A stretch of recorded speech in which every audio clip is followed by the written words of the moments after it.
Let's get it. And I don't think he's going to throw the ball as much as he thinks he's going to throw the ball now that Chip Kelly's on board. And I'm happy about that. More quarterback. The truth is Ryan Day has made a change philosophically, but it's none of those. You all know who wins. LSU is the drunkest fan base in the country.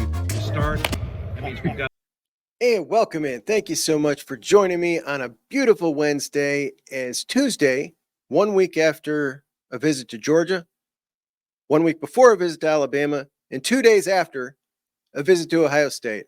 Bo Jackson shut it down and said, I'm good. I'm staying home. The greatest program in college football history, per the Juck on Bucks rankings, is 30 minutes down the road. Well, 2.5 hours, but really, who's counting? And congratulations to Bo on the right choice. It's always the right choice, man. And Bo is the first back in the class. So Bo gets first dibs, man. That's great. I love it. I wasn't seeing this one coming until he took that visit to Bama. But in hindsight, Bama was never in this at all. Great news. And by this time we all know, we've talked about all of these running backs ad nauseum, watched all their highlight film. But just to recap one more time, Bo's 6 foot, 205 pounds, out of Cleveland, Villa Angela, St. Joe's. That's the high school that Desmond Howard and Elvis Gerback went to before they went to Michigan. Bob and Mike Golick before they went to Notre Dame. Now we finally got the Buckeye pipeline to St. Joe's. 247's number 3 overall running back, number 85 prospect in the country. On3 has him as an athlete, and he is the number 4 rated athlete in the country. At On3, remember, he's also a cornerback and an excellent one. Wants to play running back in college, though. And as a running back, prototypical size, obviously, with that 5'11 to 6'1, 195 to 215 frame is kind of where they really want him. He has great top speed, really fast acceleration, pretty well balanced through contact. He breaks arm tackles. His junior year, he had 1,700 yards and 30 touchdowns, averaged 10 yards a carry, and we know he's got soft hands too. We've seen it on his film here. It was very apparent on Sunday that this was over, man. However he had been feeling about Georgia and the family down there, it was just not going to be enough to pull him away from home. Despite whatever allure the SEC had, and they were using that one hard, that's the tactic that they use with our guys. That's how Kentucky's been so successful up here, and that's how Kentucky got Isaiah West. But when all things are even, like when Georgia and Ohio State are in a recruiting battle, they pull the SEC card, and for a lot of guys, that'll swing them that way. Didn't work on Bo. Thank goodness. We kept our hometown guy. And I got into a little spat with someone. It wasn't really a spat. Just essentially, it is now a big deal to keep our biggest guys at home, much more than it ever was before. And it should be celebrated, not just assumed. Because these guys now have grown up watching all of these dudes and all of the graphics and all the different schools, and I'm narrowing it down to 5. And these guys all want to be national recruits. And we've now seen that the best in the country have come in hard this cycle like they never have before. Georgia, Oregon, USC, the West Coasties and the Southerners came in hard on our guys. And we're going to continue to see this. And we're going to continue to see most of these top guys entertain this. Now, how this cycle ends up might be telling moving forward. But we've been very fortunate that we've not had to really fight off a ton of this like we have this year. This has been intense, like an invasion. They're all coming from everywhere. Generally, with our top guys, they kind of dip their toe in the water. You know what I mean? They came full force this time. And our guys were very receptive. They want to go see Bama. They want to go see Georgia. They want to go out to SC. In McNutt's case, he wants to see them all. Did you see the picture of McNutt holding the hats at that On 3 Elite event? I got to show you guys this picture, man. It's hysterical. These dudes are all holding their hats, right? You know, they got 3 hats or 5 hats even. McNutt's got like 9 hats.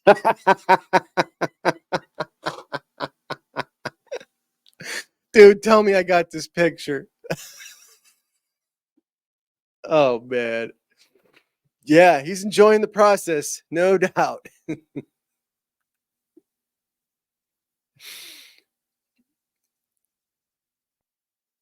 Now, we know for a fact that Bo was okay with the 3-man class because we know that Carlos Loughlin has been telling these guys that he's going to be committing or going to be trying to get a 3-man class in here.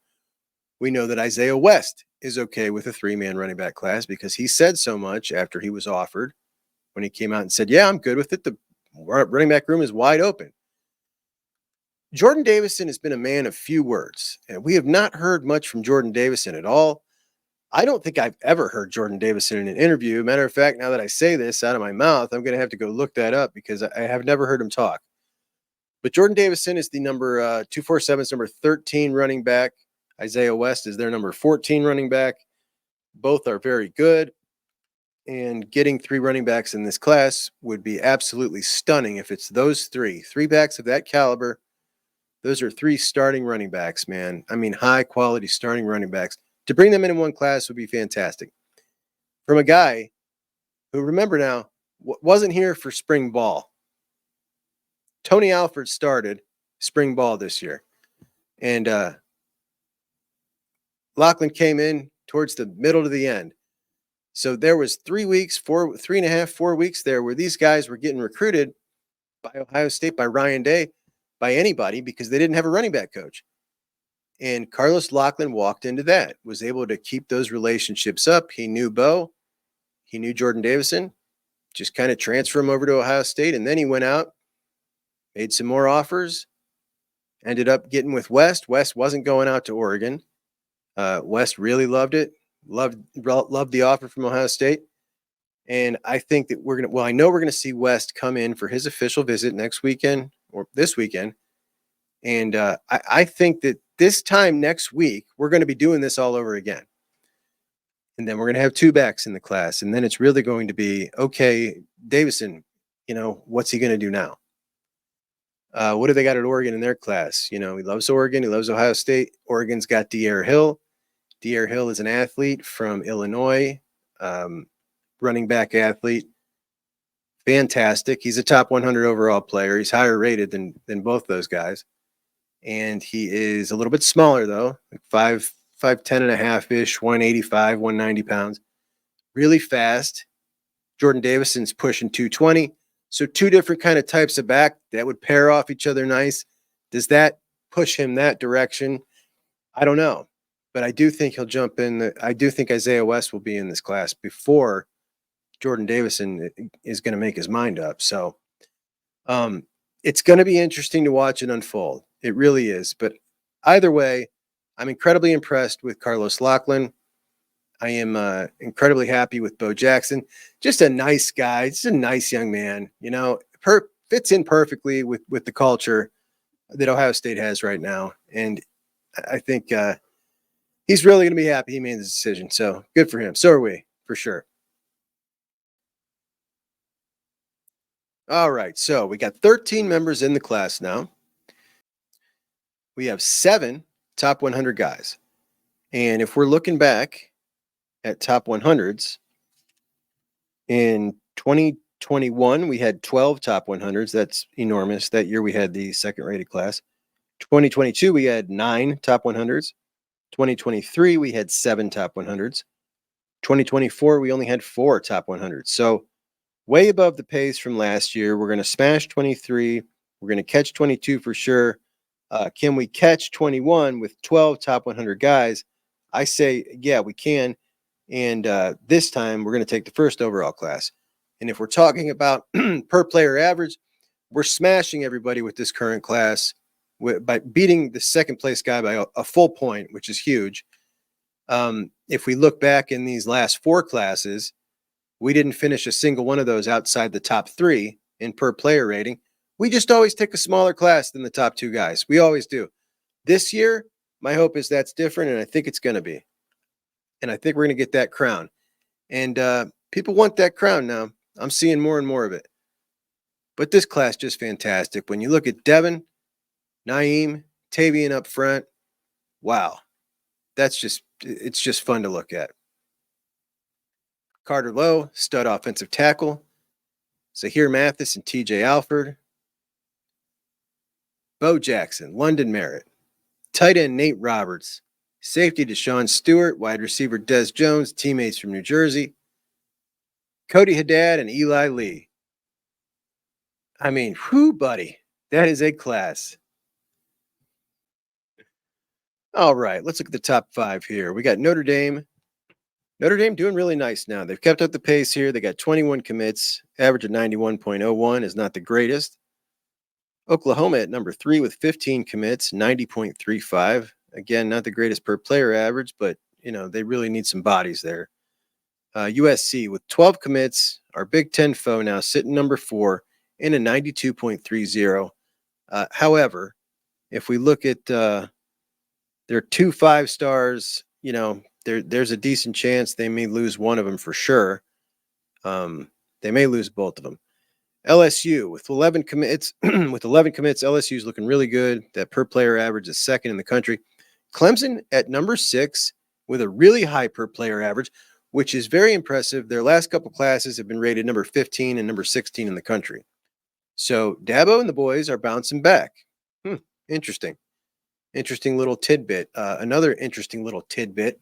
Rutgers and Syracuse are number 10 and 11 with 18 and 19 recruits apiece. Good for Shiano and Fran Brown. I like to see that. All right, on Tuesday, the Florida High School Athletic Association Board of Directors passed a bylaw that changed to allow NIL rules for student athletes without forfeiting their ability to play high school football. Yes, high school football NIL. The new policy passed by a unanimous vote, and after 45 minutes of additional debate, which included one single coach who spoke in opposition. That guy must be delightful. Well, this takes effect in time for the 24-25 high school season, so essentially effective immediately. Florida high school kids, regardless of age, NIL is legal. Now, high schools in Florida can't do anything about it when it means, like big time schools can now just go and buy away, recruit your prospects, which would never happen around here. St. Ignatius and St. Ed's and Hoban and St. V, those are all just the local Catholic boys. They come from right around the school and go to church every Sunday. There is no recruiting at Catholic schools. Doesn't happen. Never happened. But after this came out, the world found out that there are 2 new cover boys for American Eagle. Ffrench and Vernell Brown have inked a deal with American Eagle, and boy, do they look fantastic. Look at Vernell Brown. This dude looks like a model. Are you serious? Look at this dude. He's made for this. This is perfect. Anyway, immediate speculation that, this, of course, is the CEO of American Eagle is Jay Schottenstein, a huge Ohio State booster. We know that previous Ohio State athletes have been signed by American Eagle. So obviously this must be a big Ohio State deal here. Well, I don't think that's the case. So I do think Ohio State was involved in facilitating this deal.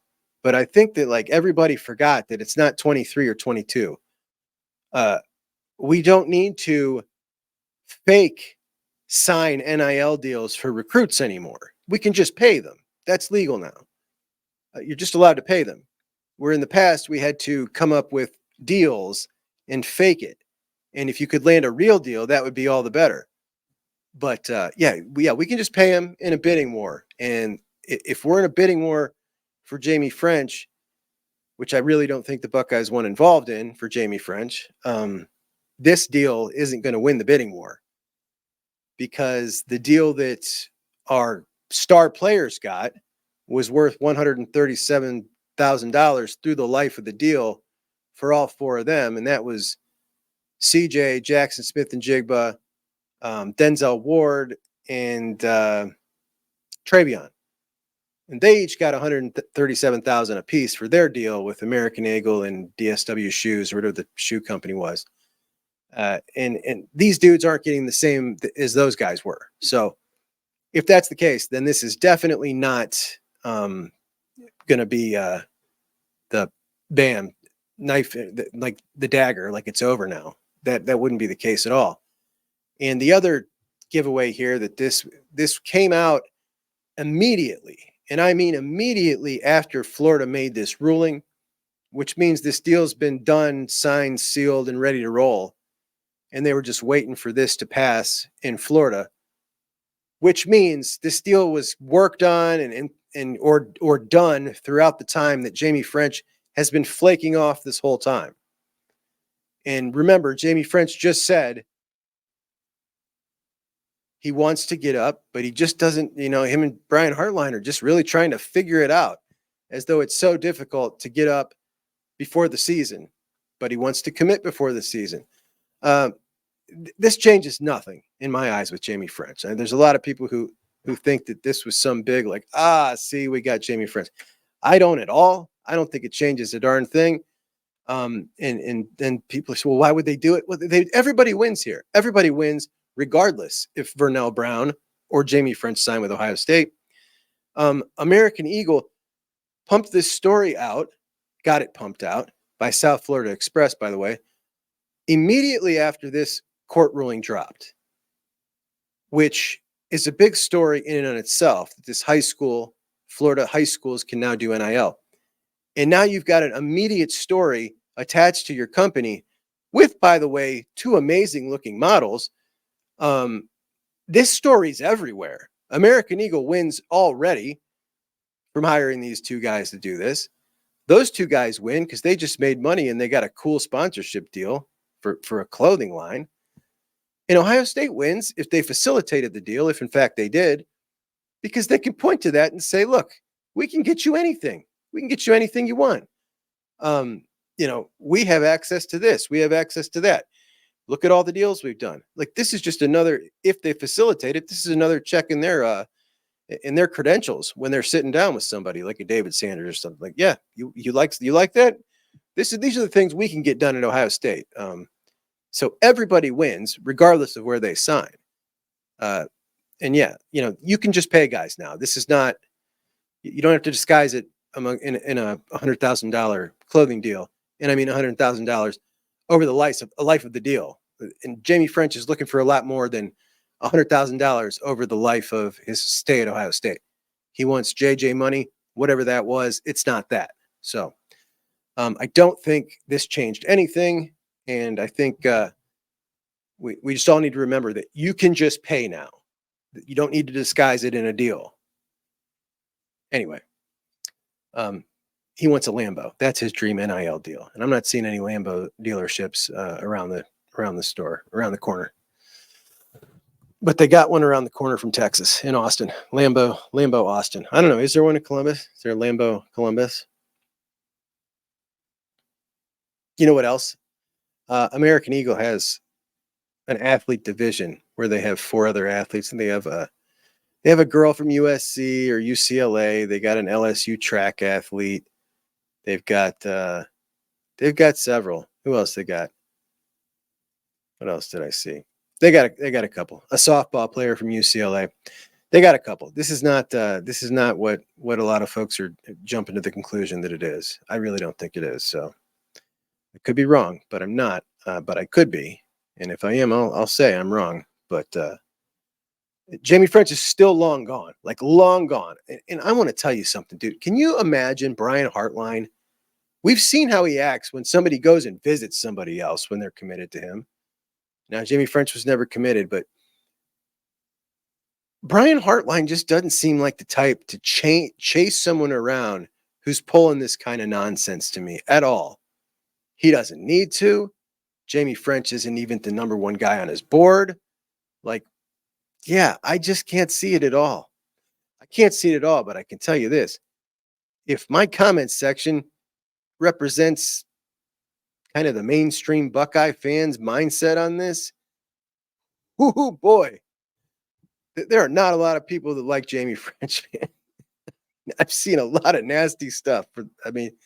Not nasty, but like this guy can go ahead on. Like, we don't need him. We don't want him. He doesn't want to be a Buckeye. He doesn't want to be developed. Like, I don't know if it's all that. I think he just likes attention.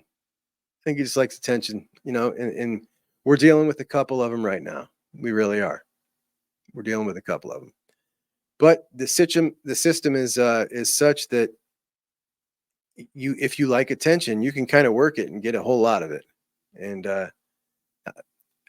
I just might have done that at 18 years old. I don't know. I like attention too. Obviously. Today, Ohio State held their annual Faces of Resilience event, which raises funds for Ohio State Department of Psychiatry and Behavioral Health. Head coach Ryan Day and his wife Nina received the Star Award for outstanding contributions in the fields of trauma and resilience. Coach Day and Nina have made it their cause to use their platform to champion mental health, and it's something that's affected both of them very deeply, as Coach Day lost his father to suicide, and Nina suffers from anxiety and has all of her life. I think this is awesome, man. I love this. I love that Ryan Day has embraced this as his cause, as a football player, as a football coach. It's really unique. And when we were younger, when I was younger, this was so kind of taboo for dudes to talk about this or embrace this. And I've struggled with a lot of this kind of stuff, and seeing it be so mainstream just makes you feel better about it. And that's what he did for guys like Harry Miller, who felt obviously was in horrible depression, former Buckeye, had to retire medically because he needed to, he needed to get his mind right. He was suicidal. He was cutting himself. He felt comfortable enough to go to his head coach. And when somebody can come to you and say that to you, when you're that person for them, they feel comfortable enough saying that to you. That represents such an incredible amount of trust and respect. And I respect the heck out of that about Ryan Day and Harry Miller. And listening to his story is tough. But, him, Travion Henderson, Travion dealt with massive depression as well as sleep paralysis that he's talked about that just sounds absolutely terrifying. And I've had a little bit of that in a dream once. It feels like you're dreaming, but you're awake. It is scary, but the way he was scared to go to bed for long periods of time. And he's coming out and talking about this. Days out at schools talking about this. I think it's awesome, man. I think it's awesome. And I think that creating this in the program, and I know a lot of people knock some of his methods and some of the slogans, and yeah, I agree with it. The tough love slogan shouldn't really be in the football facility, but in the locker room, in the hallways, like that kind of stuff. I'm okay with all that. I really like. I think it's tough. I think it's tough of him to embrace something that a lot of people used to call weak. Put it that way. So kudos to him, man. I think that this is something that has assisted in creating what I feel is the best culture we've ever had at Ohio State. So I think this is part of it. And I think it's awesome. Now, Coach Day also gave the media about 10 minutes of his time to ask him a couple questions about football. And they got a couple out there. So they talked about the revenue sharing. Obviously, he couldn't answer a lot because he doesn't know a ton of the details, but he said he supports it. And, he has for a while. The roster he feels is set. He doesn't anticipate, unless there's an injury, any other transfer players. Asked again about keeping all 5 quarterbacks. And he said, we're going to need depth. We're going to be running the quarterback this year. Not a ton, not going to be the whole offense, but we're going to be running the quarterback this year. So he keeps saying that. I'll keep listening and smiling because I love it. And the NCAA today released updated academic progress rate information. Academic progress rates account for academic eligibility, retention, and graduation, and provide a measure of each team's academic performance. 2 Division I football programs had perfect multi-year APR scores: Ohio State and Harvard. Ohio State's department as a whole did very well, with 9 programs in total posting perfect multi-year scores. Now, how's that? We got a lot of folks around us who brag about their academic reputations. How do you like that? Huh? Ohio State and Harvard. Now, we know Ohio State and Michigan and Alabama have bounced back and forth for the all-time wins record. I'm sorry, all-time winning percentage. Now, the all-time winning percentage is one of, I feel, the 11 most important stats to judge a college football program on. And when I compiled my data to make the list of the best programs in college football history, that was one of the statistics I used. And as this list here that I'm about to read you, I might as well have just gone off this list because it's almost identical to the list of all the work I did compiling all of that. So the list is Ohio State, Michigan, Alabama, Notre Dame, Oklahoma, which is the exact same 5 that I have with all 11 stats combined, except Michigan and Alabama are flopped. My list in the Juck on Bucks poll goes Ohio State, Alabama, Michigan, Notre Dame, Oklahoma. So the same top 5, though. Now, what's the rest? At number 6, we've got Texas. 7, we've got USC. 8, Penn State. 9, Nebraska. 10, Tennessee and FSU are tied. 12 is Georgia. 13 is LSU. 14 is Miami. And 15 is Florida. And talking about some more numbers, ESPN came out with the FPI, and those are their preseason power rankings. And their top 4 is essentially our top 4 and everybody else's top 4. And that's Georgia, Texas, Ohio State, and Oregon. But the order that they put it in is Georgia, Oregon, Texas, Ohio State. We're in 4th. We're in 4th in their preseason power poll. I don't know what all goes into this thing, but I don't like being in 4th. I can't stand it. So Georgia, Oregon, Texas, Ohio State. The rest of the list reads number 5, Alabama, number 6, Penn State, number 7, Notre Dame, number 8, Oklahoma, number 9, Tennessee, number 10, Missouri. Other notables, Michigan checks in at 12, Clemson 17, USC 18, Auburn 19, Florida 20. How about that? How about Florida at 20? And a couple of prospect tidbits. Josh Petty. Josh Petty, the 5-star wide receiver. Josh Petty, the 5-star lineman out of Georgia that had 7 official visits scheduled before the Buckeyes ever got in on him. He has narrowed it down to 5 teams now. And it was thought that he was going to be staying in Georgia. Well, he has now kicked Georgia off his list. And he has set his final 5. And that final 5 are Georgia Tech, Stanford, Tennessee, Florida State, and Ohio State. So unless he picks one of the nerd schools, Georgia Tech or Stanford, which obviously this kid's brilliant. He's absolutely exactly like David Sanders. We're just one of these incredibly impressive dudes at 18 that if you saw yourself talking next to him at 18, you'd be like, man, I was a dummy. Impressive dude. But if he picks a football school, it's Ohio State, Florida State, Tennessee. Now, Tennessee, obviously, the other biggie in for David Sanders with us, and maybe Clemson, depending on how they did this last weekend. I haven't read how that visit went with him. But Tennessee will bring the bag, man. Tennessee will pay. And so will we for, Petty or Sanders. If we can get one of them, we're going in on them. Now, Petty, not quite as good as Sanders, but damn good. Damn good. I would absolutely love to have him.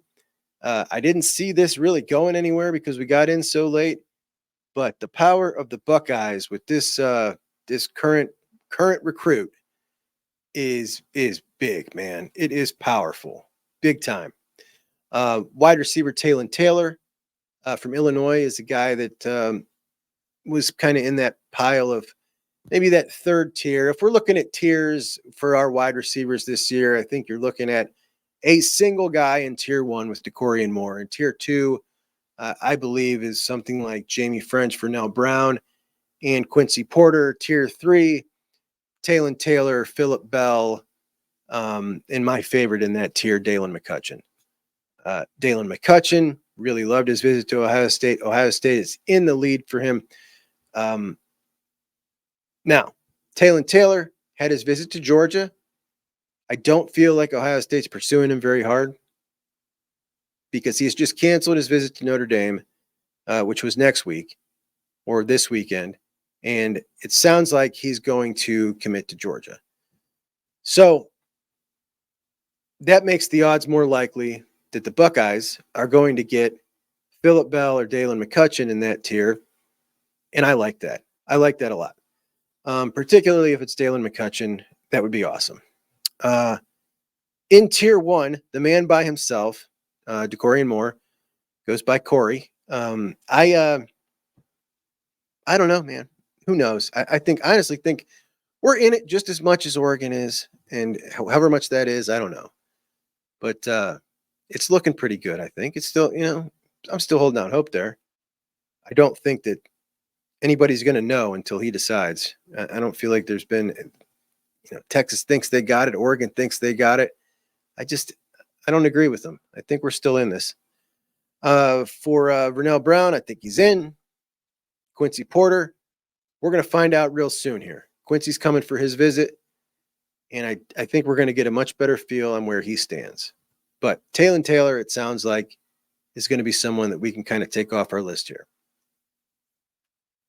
Mario Nash. Mario Nash is the lineman that Carlos Lachlan offered when he was down in Mississippi during the course correction for the lineman recruiting in that second wave of offers.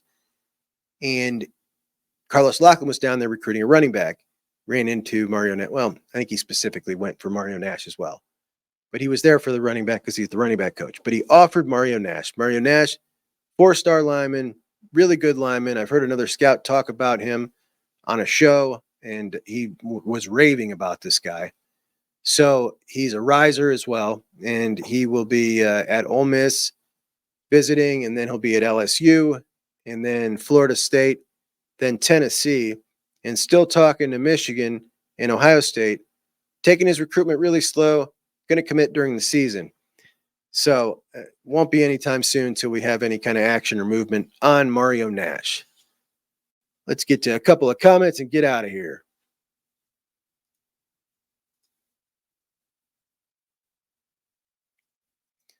All right, Eric from Kokomo. No changes, period. Ohio Stadium changes its name and I'll die of a heart attack. Don't change the uniforms. We're not Oregon. All right. I think he's made his point there. Totally agree. Only need the guys that want to be Buckeyes. Don't need the money grab guys.